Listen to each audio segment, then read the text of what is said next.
Good afternoon, everyone. We are very excited to join you today. This is Students as Problem Solvers.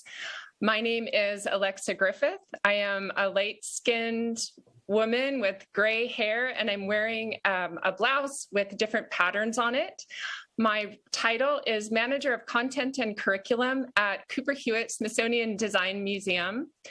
I wanted to just mention very briefly that originally, our colleague Tiffany Luque, who I work closely with at Cooper Hewitt, was going to be a part of this presentation. She can't join us today, but we want to thank her for all the work she did helping make this presentation possible. We're also joined by Tess Porter, who is the digital content producer at Smithsonian's Office of Educational Technology. And I don't know, Tess, would you like to introduce yourself at this moment? Sure. Hi, everybody. I'm really glad to be here. I'll give a quick visual description of myself. I'm a white woman with dark hair pulled into a ponytail, wearing a muted orange blouse. Excited to be here. Wonderful. Next, please.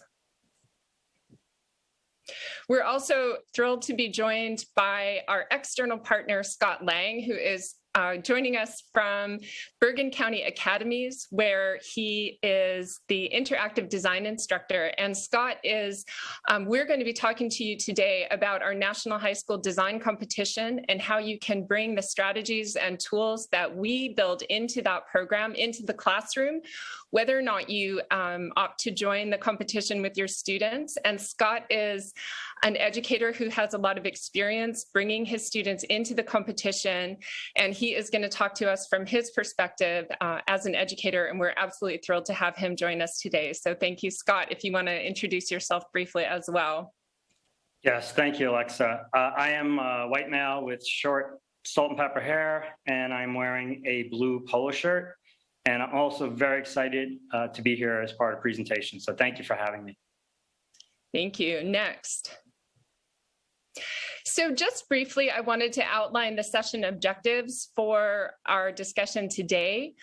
We are, Tess and I and Tiffany collaborate together on a pretty regular basis, and we're really thrilled to do it again today.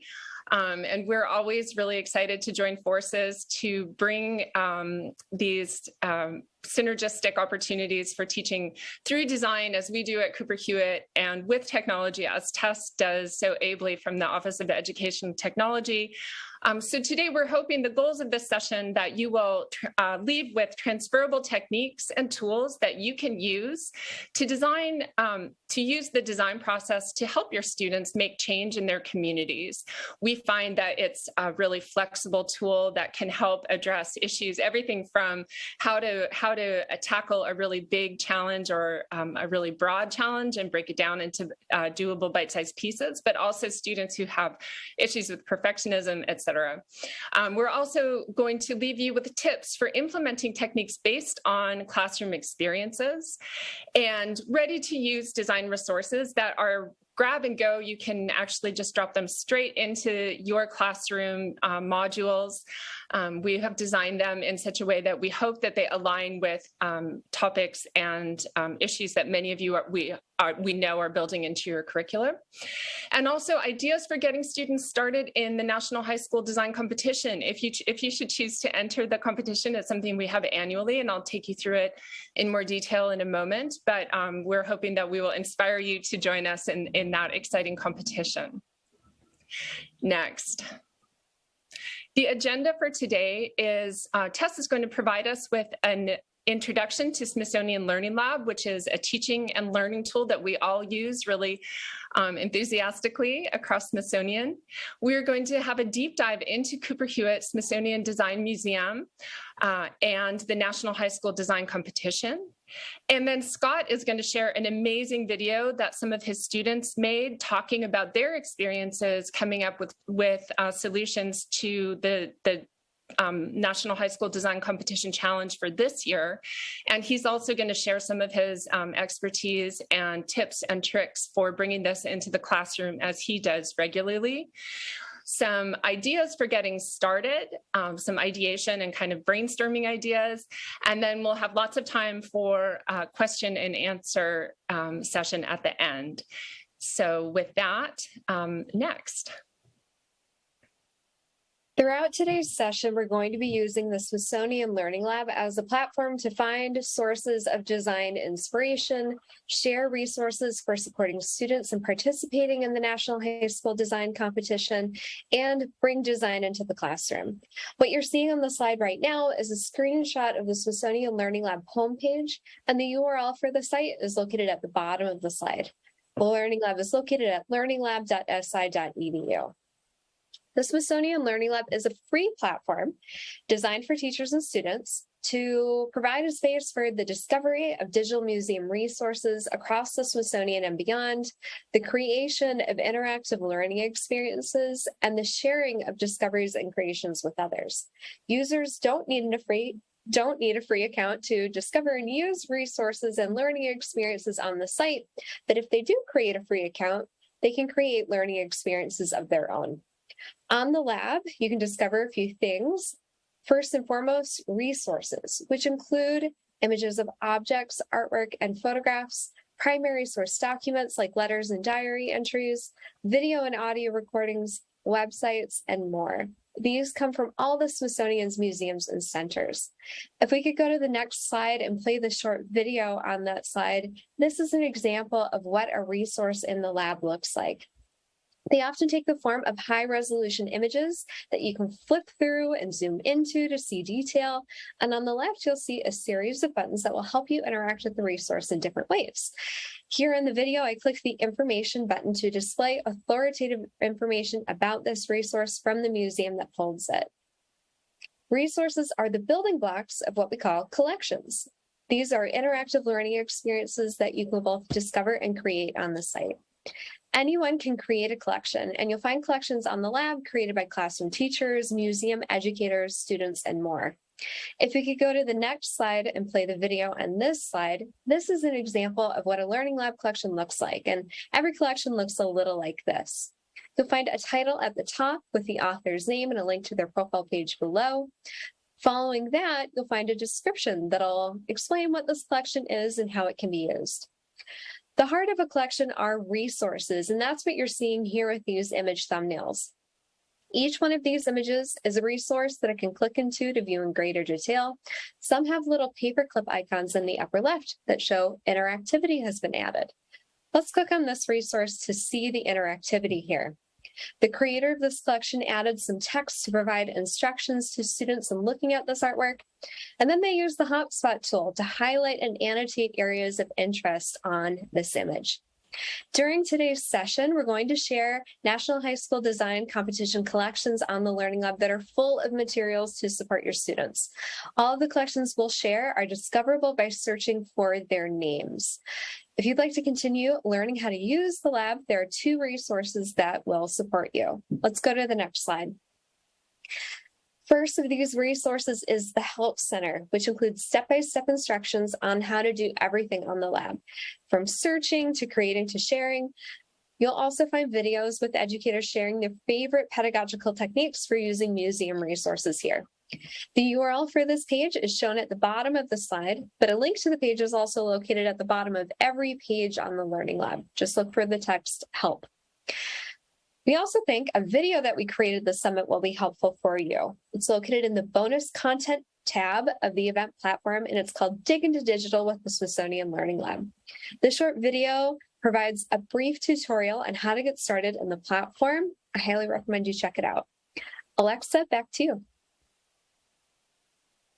Thank you. Next, please.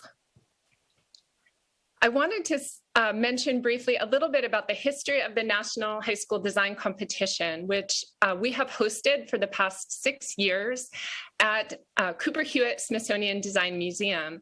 If you are unfamiliar with Cooper Hewitt, we are the nation's design museum, and we are the nation's only museum that is completely dedicated to presenting historic and contemporary design.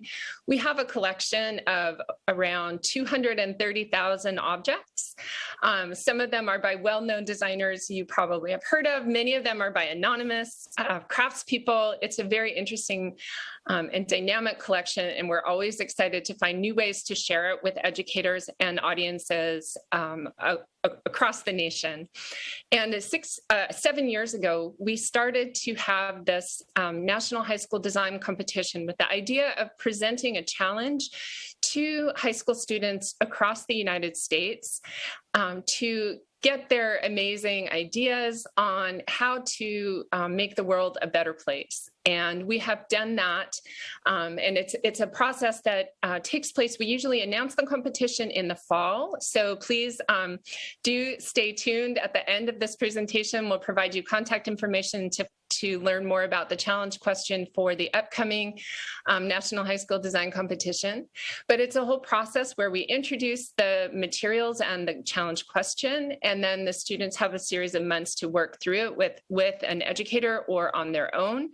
And then there is the image that you see on the screen at the moment is a screenshot of the judging session from one of our previous competitions where the high school students who won were actually notified that they won. So we bring in mentors from across the design community. They may be educators themselves, they may be designers, but they can speak to this challenge question in really in-depth and direct ways, and they help guide and mentor the students throughout the process.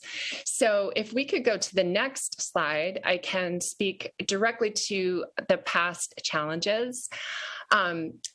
This year's challenge was how to design a more peaceful world. Usually our challenge questions are pinned to an exhibition that is on view at Cooper Hewitt. And we are really excited that we have a big exhibition that just opened that relates to the challenge question. It is called Designing Peace. And Designing Peace is looking at the question of how can design support peace at different scales and in different ways, and brings together a group of designers and projects from all over the world to look at how design can facilitate a more peaceful world. So the challenge question from this year really took that as its inspiration. And in a moment, I will take you through some of the materials that we created for this competition in more detail.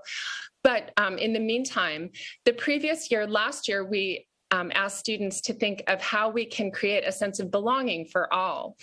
And this is obviously a broad question that asks students to consider aspects of inclusivity and how to create a more inclusive world. It asks them to look at their community and find gaps and opportunities to create more inclusivity in their world, in their classroom, in their family, in their community, with the idea of supporting a more inclusive world generally.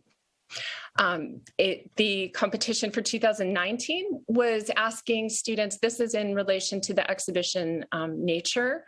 It was our triennial exhibition for the year 2019, and it asked students to think of a nature-based solution to a worldwide problem. And this is looking at more science and nature-based approaches. Sustainability was a huge focus of this. So just to emphasize that these are very broad questions that we try and break down in the Learning Lab collections that we create for each of these competitions that help students really kind of isolate areas that they're interested in looking at this problem through. What lens am I going to apply to this real world problem, and how can I contribute to making the world a better place through this process? So next, please. Now, this is the question for this year, and this is the Learning Lab that we created to guide educators and students through the question to provide examples from the exhibition Designing Peace, and to break down the challenge in bite-sized ways that will allow students to really feel like they have a meaningful way to approach the challenge question. And I have found as an educator that really looking, if you can think of design as a process. It really is a useful tool to bring into the classroom, whatever subject you're addressing. I had students who dealt with all kinds of perfectionism, and sometimes, especially with a big question like, how can you design something that supports peace in your community? That's a very broad question, and it's almost overwhelming. And we know that students, we're living in overwhelming times, and we know students can be a little bit overwhelmed by these challenges. So what we aim to do is using the design process to kind of break these challenges down into small bites that are more easily analyzed and more easily approachable, so that they can from there learn from the case studies that we're including and figure out an approach of their own. And iteration is a huge part of the design process. And this is another tool that we find really useful, especially with students who are afraid of doing something wrong, who have that kind of anxiety related to perfectionism. Iteration is a normal part of the design process. Your first idea is never the idea that you end with. You're constantly getting feedback and improving it. And of course, this is what we hope will happen in the classroom as well. But sometimes, when it gets tied up with, if it's a writing assignment or a science assignment or something, I know from personal experience, I was really plagued by perfectionism. And I think if I had had some of these tools, it would have been much easier for me to really kind of let myself think more freely about my school, about my curricula, and not be so worried about not doing it right, just be more focused on the doing it. So you can see, I'm just going to break down very briefly. We create these learning labs, as I mentioned, and there are supplemental materials in each of these learning lab collections that you can use to navigate through the competition. But as I said initially, you don't have to be competing in these are resources that are built around real world questions and challenges that in our experience are things that many educators are bringing into the classroom already. So if you're doing a unit on social studies, this might be something that could be really valuable as an activity for your students to work through. So the challenge is, what would you design for a more peaceful and just world? So that's a large challenge. That's a large question. As I mentioned, we are a design museum. So we are looking at this through the lens of design and breaking it down through the design process. So our case studies are pulled from the exhibition Designing Peace, and providing different approaches to showing how some other designers have approached this challenge, what their particular problem was that they were solving for, how they did it. And so to give a sense of case studies and examples that students can gain from. For example, we're looking at all different kinds of ways, large and small, that you can create a more just and peaceful world. Empathy is a really important part of design. And by that, of course, we mean imagining what it's like to be in someone else's shoes. And this is something that, we encourage in a lot of our programs. One really interesting aspect in the Designing Peace exhibition that we like to highlight is design for creative confrontation. And that means that there is, not all confrontation is bad, that some confrontation can lead to positive change. And how can you then facilitate creative confrontation that leads to a more shared understanding and leads to positive change? And there are two examples here that you may be familiar with. The Black Lives Matter signs that were painted on the streets of many cities in the summer of 2020 is an example that we showcase in Designing Peace, and we have included that example here. And the wonderful cross-border teeter-totter that many of you may have seen. This is a project that has been in the news ever since it first was built about 3 years ago. And so these are just some examples where we're really kind of breaking down how designers have gone through this process. Next, please. So We then, after we present some the challenge question at its largest, present some case studies and some different ways of getting to a solution through the examples of other designers, we really break it down and take it to the students. So that's where you see it's your turn.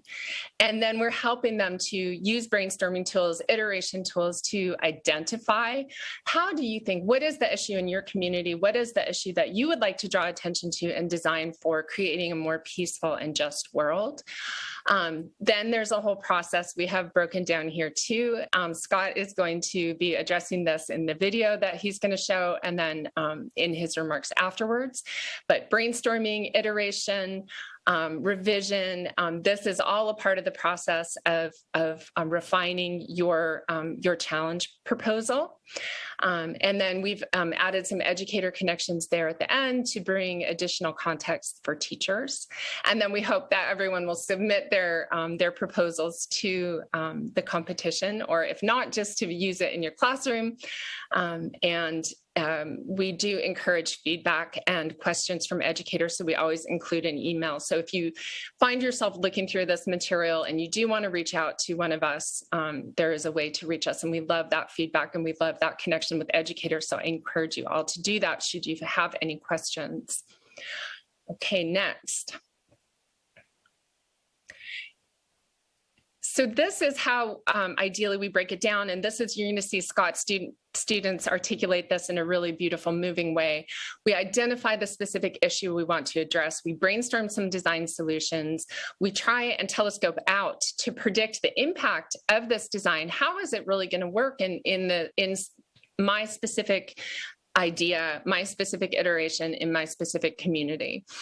So that in a snapshot is really what we're asking students to do. Across the bottom of the screen, we have an abstraction of what we call the design process. This is one way of breaking down this iteration and refinement process. And some students find it useful, and we try and take into account all different learning styles when we design these learning labs and these competitions. And so if you're a more visual learner, this might be useful. Other students may require more text to really get into something, but we try and find on-ramps for all different types of learners throughout this experience. Next. When we get into we're going to look at Scott's video in a moment, and when we're going to be revisiting this idea of skill building, and this is again just using your muscles for brainstorming, kind of trying to take off the band-aid of worrying about doing it wrong, and really encourage free thinking, brainstorming. Big ideas, the more big ideas the better. They don't have to be the right idea. There's no such thing as a right or wrong idea. It's just about getting as many ideas down as possible, sharing them, and then starting to refine them to be really specific about it, to be specific about the refinement. Getting feedback is really important. Who can you ask for feedback? Who in your community can give you feedback on this? What teachers, who in your family can give you some ideas for making this better? Who is affected? And this is the empathy component, which is really important. Think about who this is going to be impacting. Does your design challenge proposal impact, and how does it make things better for them? That's a really important consideration. And then from there, again, you come up with your ideal solution that you hopefully will submit to the competition. All right, next, please. These are Tess, I think, are you gonna walk us through the mind mapping? Yeah, I will later. I think this is a great time to go to Scott's video.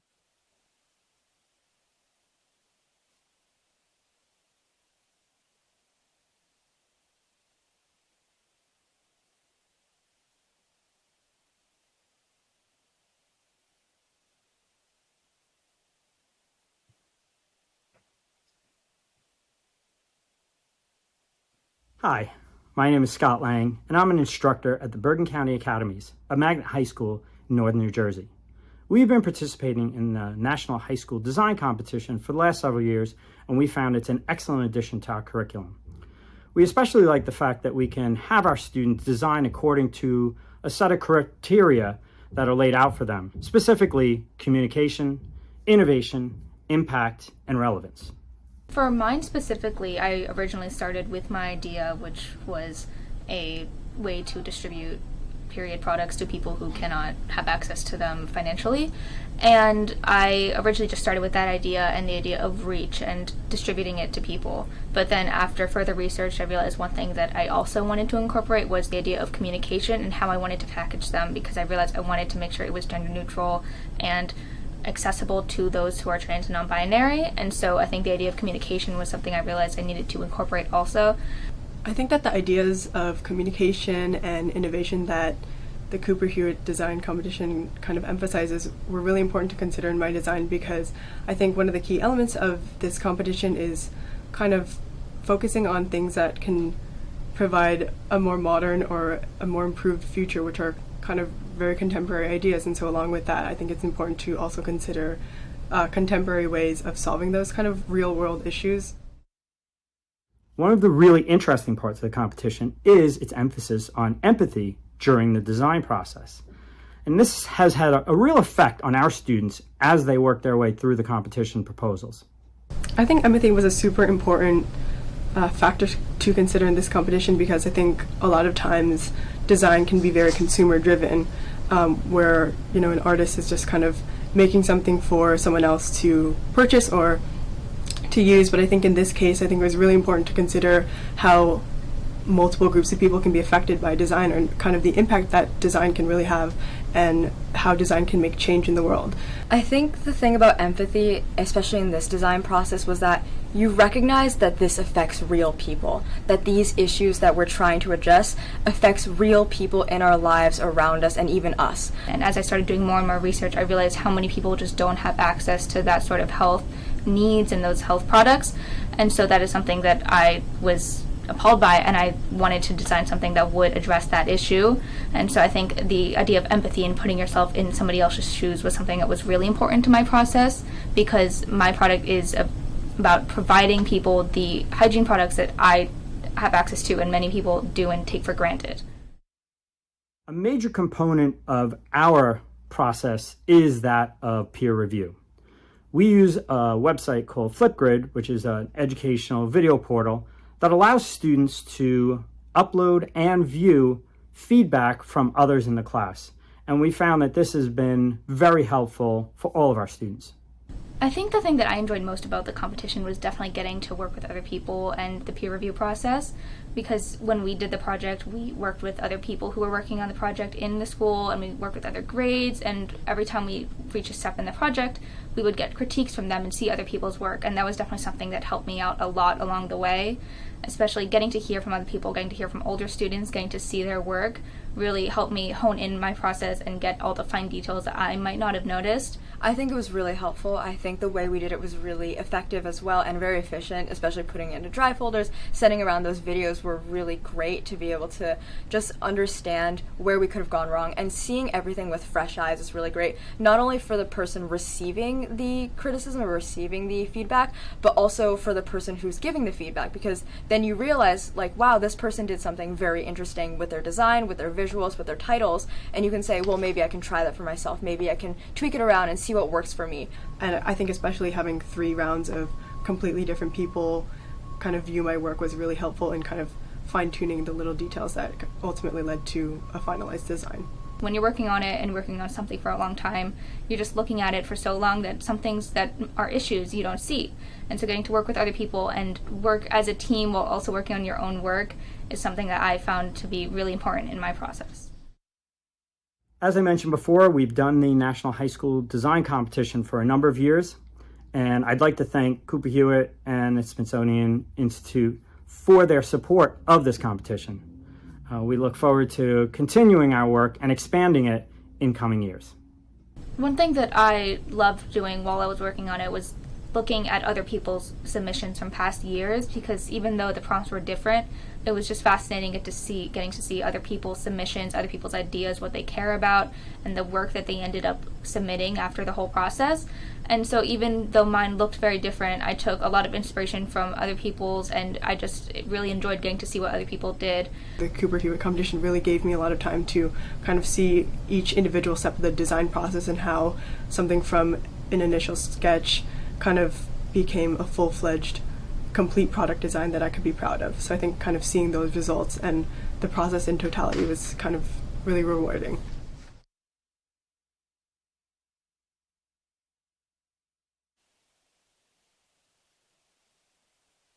Hi, and thank you, Alexa, once again for having me as part of this panel. The Cooper Hewitt and Smithsonian Institute resources for this, it's just fantastic. It's a terrific competition. And so what I want to do today was share a little bit about how we got started at the Bergen County Academies and our process. So I first learned about the competition when I visited Cooper Hewitt in 2019, and I saw the winners on display, and I thought, wow, this would be a great competition for our students. So we entered in 2020 with one grade, our juniors, and the next year we entered two grades, our sophomores and juniors, and this past year we extended it to our seniors, and it was very successful. And so next year we'll be expanding it to our entire academy, all four grades, and we'll be having our freshmen get involved. And what's been really nice is to watch as the students work through each year's competition. As they get familiar with it, you can see that they get stronger in their design skills, and they also start to share those experiences with the students coming up behind them. So the process for us is roughly 4 to 5 weeks. The competition, you actually have a lot more time, but for us, we have a number of other units. So we've carved out about a month to 5 weeks from the end of January, middle of January till the due date, which is typically end of February. Even before we get started, I'll share the Cooper Hewitt National High School Design Competition with our students and give them an opportunity to start looking over it. Some of the students will, some of them will wait till we actually jump into it in class. And the first day in class is spent reviewing the main website. All of the primary pages, how to enter, FAQs, the wonderful resources that you saw. And we spend a majority of our time reviewing the challenge and discussing the selection criteria. This is very helpful for us because it gives us a built-in rubric to give to the students so that they can work towards that. And that's the communication, empathy, innovation, and relevance. The next day of class, when we come back in, we start brainstorming. So I do that in small groups, 3 to 4 students, and then we share those results with the entire class. We also create a list of all of these topics, which are shared with all of the students, so they have access to those. After that, we'll come up with a basic template that's provided to students, and they put together an initial proposal. And we usually give them about 2 days, a weekend, to get this together. When we come back to class, they will present their initial proposals, and they will get feedback, and students will ask questions. And this is part of that process of the iteration that Alexa was talking about. The students will really become part of each student's submission. So they're working individually, but as Lucy said in the video, they're still working as a group. So it's a really nice dynamic. So they're collaborating, but they're still creating their own work. Once the first proposal is in, we then move towards our sketch and review process. And this will go on for 2 to 3 weeks. And what we found over time is it's very helpful for students to get feedback, not just from me or the other teachers, but from their peers. Their peers will look at it differently. They will pick out things that I, as a teacher, will not even think about. Plus, a lot of this is really tailored towards getting their ideas out there. The competition is great in terms of getting students to think about what is it that they want to do to answer the challenge prompt. So once we have the initial set of sketches, they get uploaded to a shared Google folder, and then I share that with each of the different classes. The students will then have 2 to 4 days to provide feedback. And we do this via an educational video portal called Flipgrid. So we go back and forth with the students getting feedback from their peers. And this year, because we had so many different grades, we actually had each grade provide feedback for a different grade. So over the course of this entire review process, the students got feedback, not just from their classmates, but from students in all the other classes. And this was incredibly helpful for them. Once the review process is done, we will create a final design. Students will turn that in about a day before the competition is done, just so I can review it.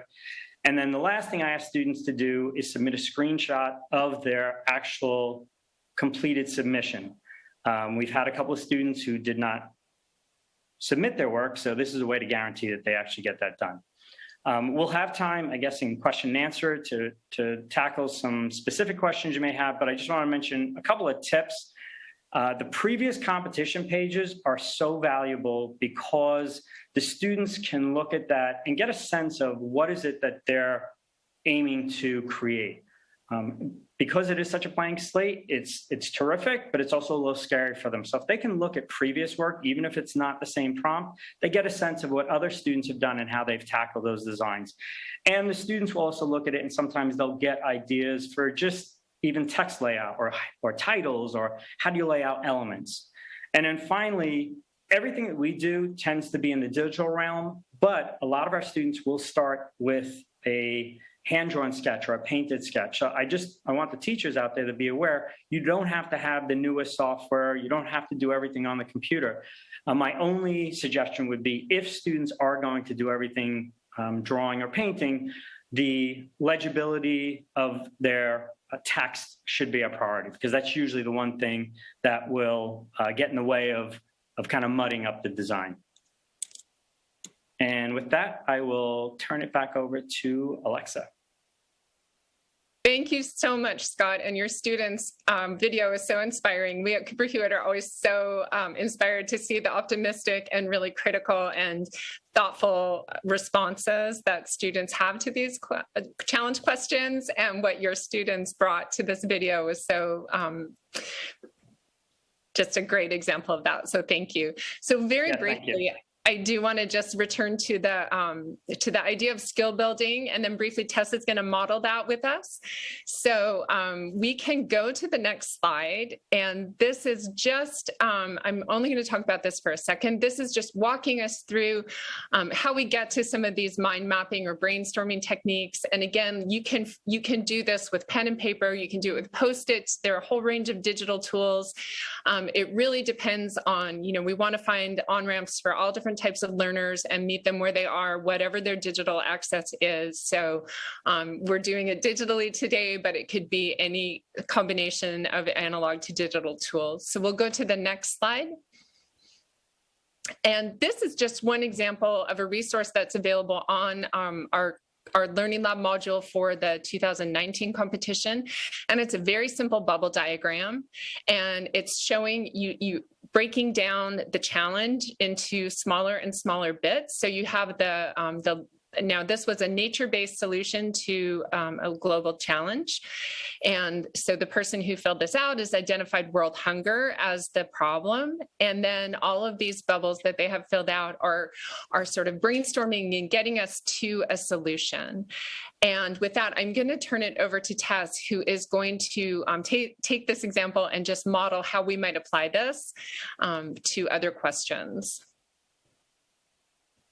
Yeah, exactly. Thank you, Alexa. So I would invite all of you, as you think about bringing the National Design Competition to your students, to put yourself in the role of the learner first and go through that brainstorming process. I think it was something that was really helpful to me as I was working with Alexa and Scott to learn more about this program and also understand, how do you help a learner tackle this? It can seem really intimidating. I found that questions that Alexa shared earlier in that skill building slide, which you also have access to in the slideshow document in the platform, a really helpful starting point. And two, the examples of designs created by other designers a helpful starting point in thinking about the challenges in the world that are important to me to solve and how I might go about it. So if we could go back a couple slides to the one titled skill building, I'd just like to return to those questions again. What I really appreciate about these is, these are designed here specifically to address designing for a more peaceful and just world, but there's a core to these that can be translated to any design challenge. It asks you first to identify an opportunity to reimagine the world and solve a problem, and then think about the specific pieces about it that you want to change. Think about who's connected to this issue, how are they affected, and then how are you connected to the problem? Is this something that you've observed, that you've experienced, or that you've learned about? And how might this impact other people that you haven't considered yet? Outside of those immediate people who are impacted, who else is influenced by this? So I went through this question process thinking about designing for a more peaceful and just world, and something I realized that was really important to me is empathy and immigration issues. I was incredibly inspired by one of the examples in the collection that Alexa shared, that it's designing a video game. It's called Papers, Please, and it asks people to take the position of an immigration control officer in a fictional country. So using that as my starting point for thinking about strategies for addressing this, it felt like a very helpful starting point. So again, I invite you, as you think about how to bring this to your students, to put yourself first in the role of the student, experiment with these brainstorming processes. So with that, I'd love to turn it over to our Q&A portion of this session. If you haven't already, take advantage of the Q&A portal in the platform to send your questions to us. We're going to be spending the next 10 or so minutes talking them through together. And if you aren't sure what you want to ask, it might be helpful to start with, what's one burning question that you have for us as a panel of 3 presenters, whether it's about the National High School Design Competition, techniques for bringing design to your students, or questions about the Learning Lab. So, Scott, the first question that we have in the chat is for you, and you too, Alexa. This question is, do you know of anyone teaching a design thinking course at a high school level? There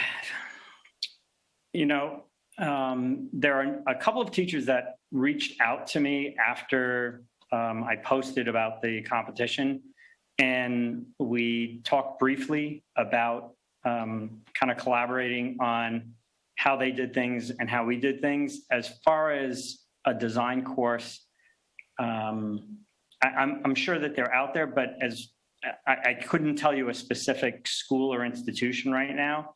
However, I will say one of my plans for this year is to talk to some of the teachers that have been, you can see that there's a number of schools that participate in the design competition each year.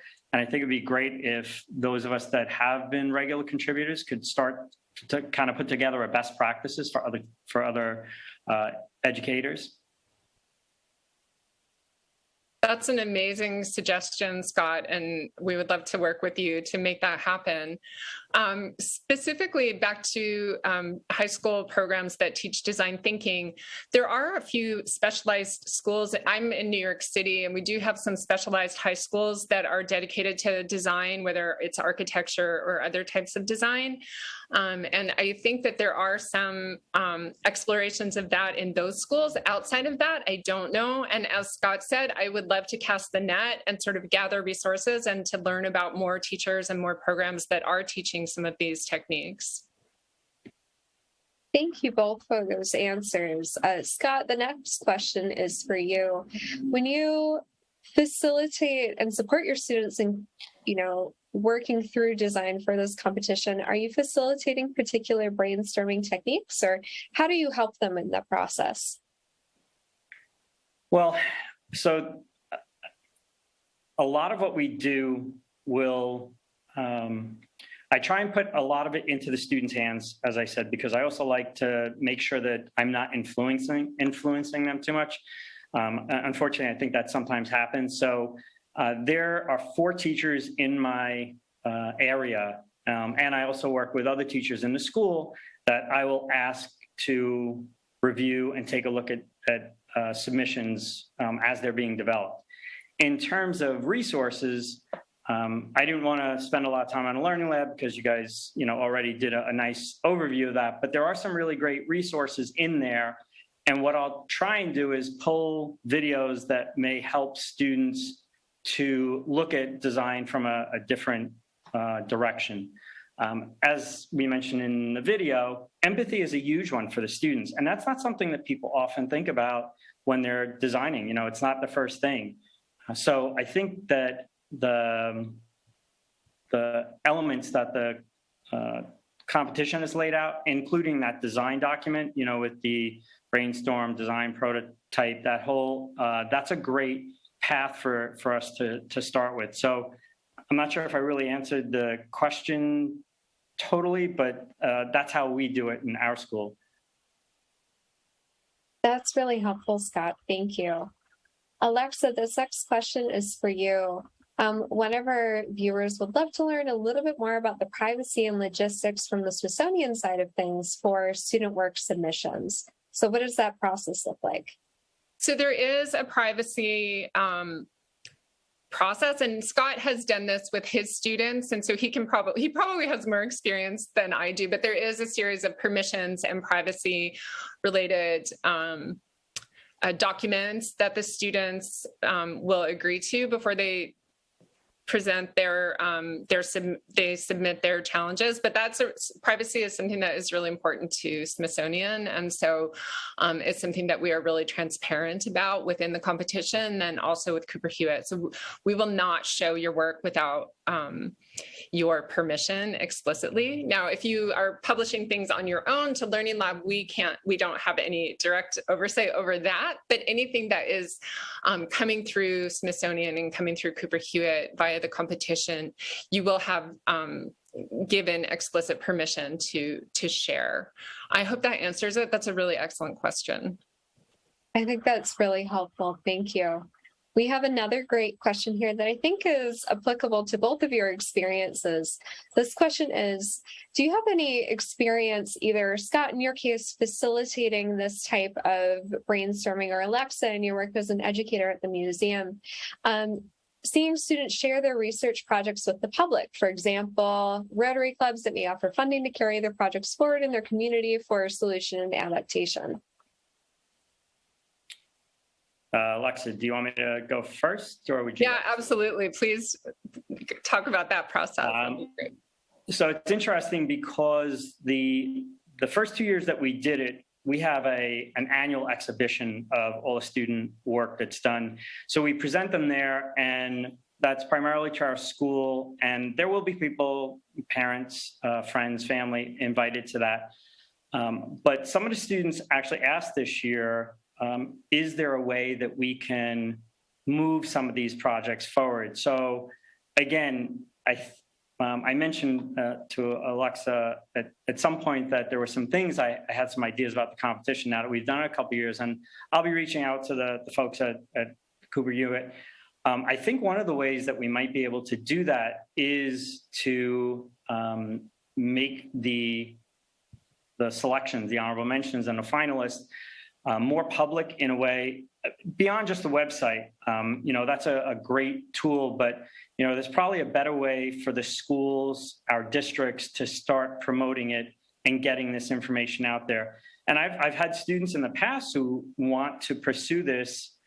We have a senior capstone. So this year, a couple of the juniors are looking at perhaps taking their project and using it as a year-long research project. So because we've been doing it for 3 years, we're just kind of getting into it. So I hope that answers the question. That's Incredible to hear, Scott. Thank you.